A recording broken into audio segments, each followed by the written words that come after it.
Good day and welcome back to another DBZ Dokkan Battle video. In this video we're going to be taking a look at the latest Skillful Professional event, a new, style of event that has come out in DBZ Dokkan Battle. You can find it under the Story tab, and it's pretty simple. When you play the event, you will earn Boken Pillars, which is a currency item. You also get it by completing missions for cumulative attempts at the event. The event itself is super straightforward. Use mission execution characters who receive both greatly reduced damage and also are able to deal increased damage, but also increase the amount of rewards you drop. So basically, there's no reason not to use mission execution characters in taking on this event. When you enter the stage, you'll be faced with up to 6 bosses, and each boss has their own key core mechanic. What's important to understand is that the rarity that you have while taking on the event is going to be crucial towards determining your rewards at the end. The higher the rarity of characters, the better the rewards. Now honestly, besides that, everything else is super duper simple. As you can see here, I'm going to be using a fully free-to-play team, and you can take a friend mercenary Tau, and that should pretty much cover you with everything you need to know. There's not too much else. Now the bosses themselves are actually all pretty straightforward. Kid Goku on his own will super you immediately. Roshi will super you immediately.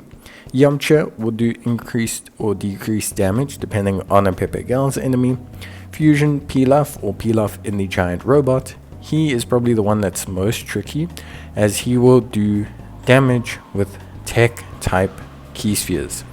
So he will do damage with tech type key spheres.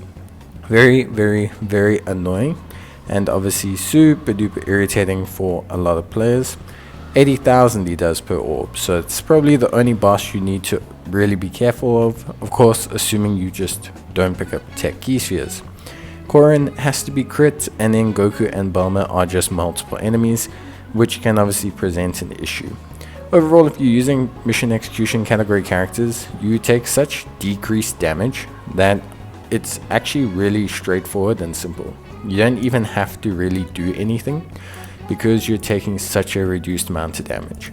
And your friend Mercenary Tau will instantly defeat any of the bosses immediately upon his entry. So let's say you start out with your first turn, you're using the Team Bardock or the Ginyu Force or anything like that, and you basically, you just don't die, so you take enough damage to not die.